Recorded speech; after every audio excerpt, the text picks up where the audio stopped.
Halo semuanya, kembali lagi bersama saya Wildan dalam mata kuliah Web and Mobile Application Development. Pada kesempatan atau video kali ini, kita akan masuk ke materi From Mendik Studio ke Mendik Studio Pro, di mana seperti yang teman-teman ketahui bahwa kita tidak hanya menggunakan Mendik Studio dalam pengembangan aplikasi ataupun website, tapi kita akan menggunakan Studio Pro versi 9.5.0 untuk mengembangkan aplikasi atau website.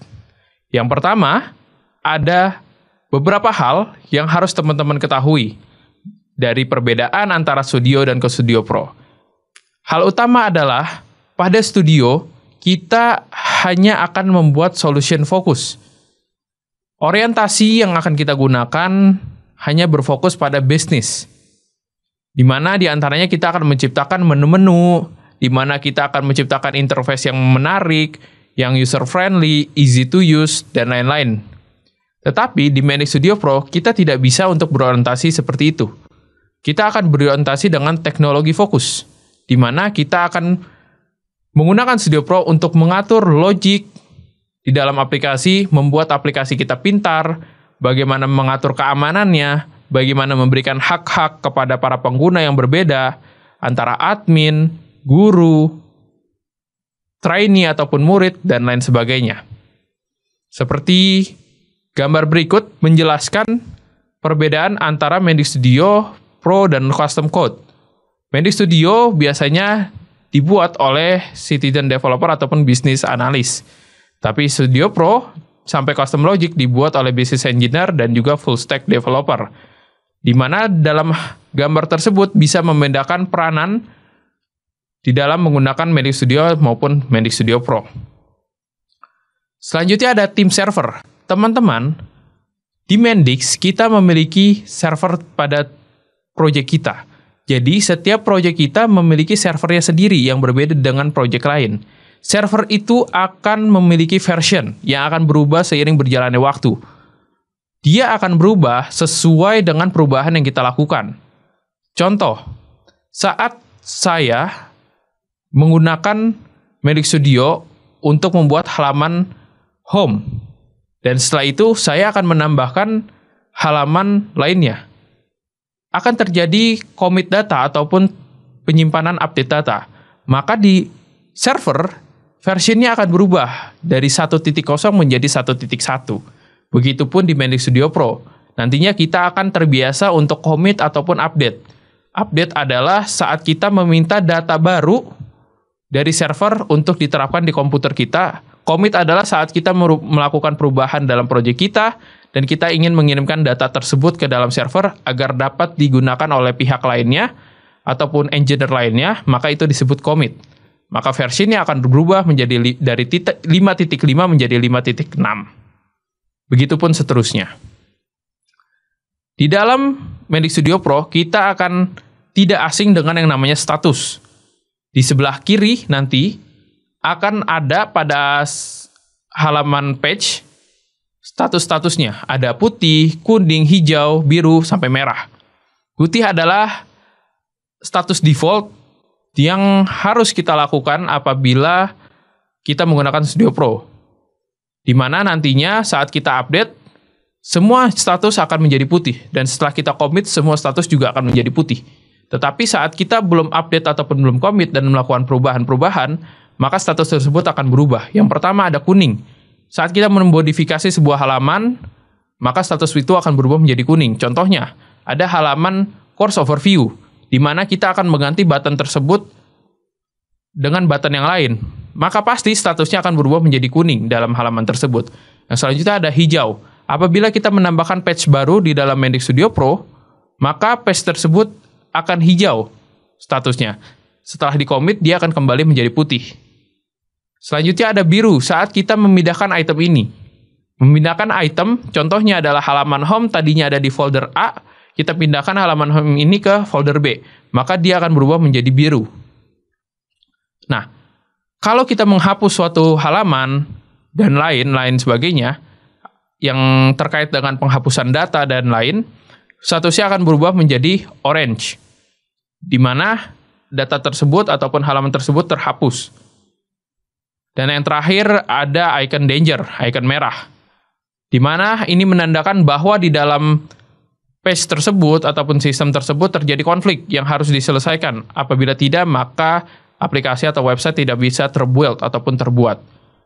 Dan teman-teman, setelah semua selesai dan kita commit, diingat bahwa semua status akan kembali menjadi putih yang menandakan semua berjalan dengan lancar.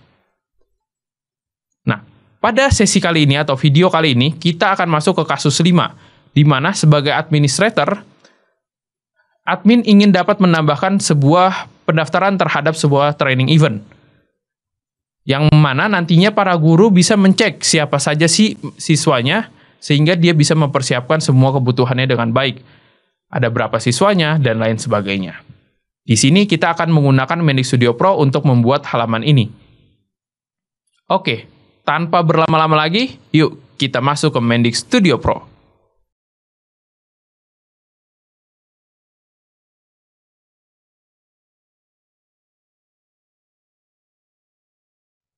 Pada halaman Training Event Overview, kita akan menambahkan satu button di Auto Fit Content.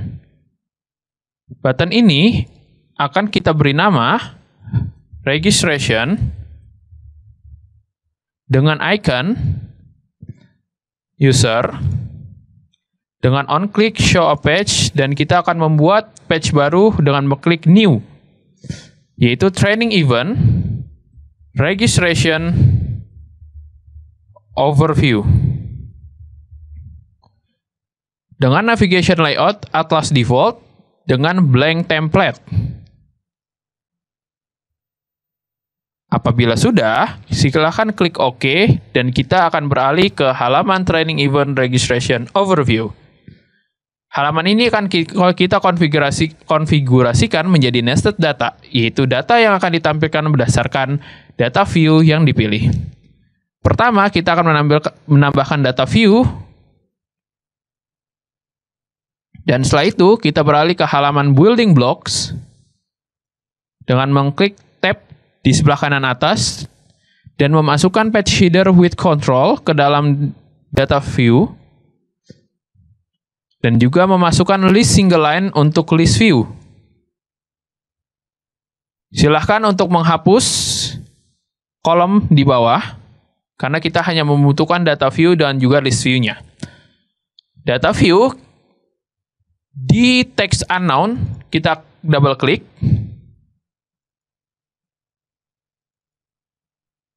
Setelah itu, pada bagian data source, entity-nya kita akan tembak training event. Kita akan pilih training event. Apabila ada pop-up untuk otomatis terisi, diklik no, dan hapus button action-nya, salah satunya. Di list view, pada text unknown, pada bagian data source, silakan untuk select training event, registration training event, yaitu registration, yang ada di bawah training event dan registration training event. Jangan sampai salah, dan setelah itu kita OK. Apabila ada pop-up kembali, silahkan di no. Sekarang kita akan konfigurasikan data view menjadi nested data dengan cara menghapus terlebih dahulu supporting text karena tidak kita butuhkan, dan mendouble klik page header. Kita klik edit. Page header title kita akan ganti menjadi registration for. Dalam parameter kita akan menambahkan yang pertama adalah nama course, yaitu di training event course title. Ya, berarti adalah atribut title di dalam entitas course yang memiliki asosiasi dengan training event yang sudah dipilih nantinya. Kita OK, dan parameter yang kedua adalah start date, yaitu di dalam kelas training event. Indeks ini silahkan kita masukkan di caption tanpa dirubah apapun, yaitu buka kurung kurawal, nomor, buka kurung kurawal, nomor.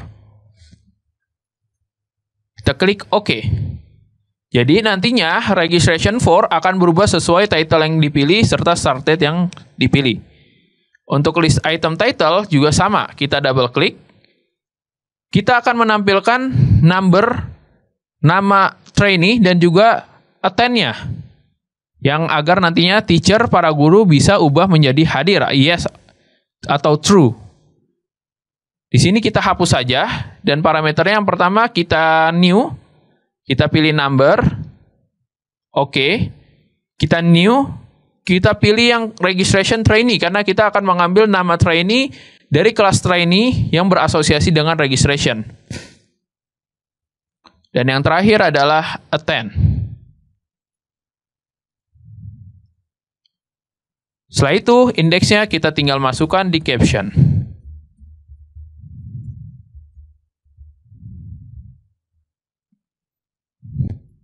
Setelah itu kita klik OK. Dan sekarang waktunya kita mengkonfigurasikan button action ini. Captionnya kita akan ganti menjadi add trainee dengan icon plus,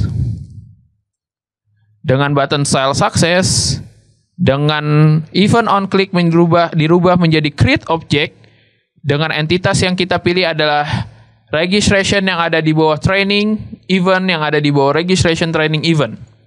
Jadi jangan sampai pilih entitas registration.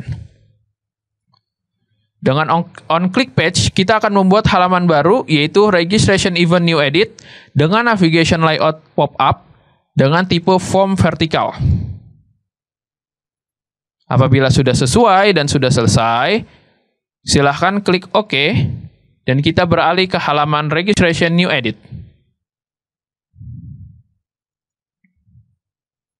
Di sini kita hanya perlu menyesuaikan, saya akan menaikkan trainee namanya, trainee name, di bagian setelah number, dan silahkan kembali lagi ke halaman training event registration overview.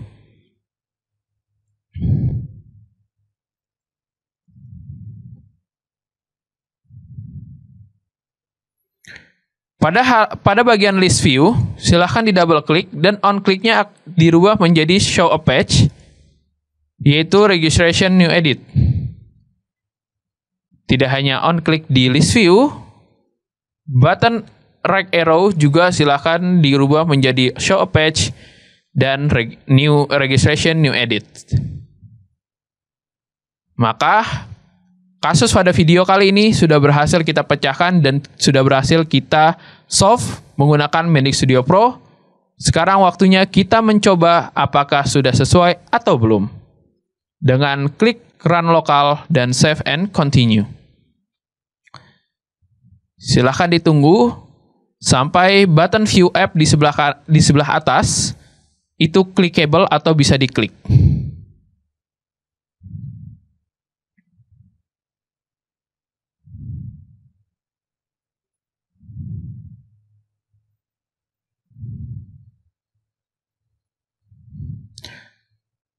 Apabila sudah, silakan diklik View Apps.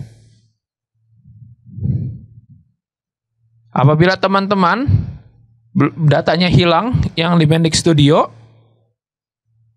teman-teman bisa untuk menambahkan data kembali dan beralih ke training event.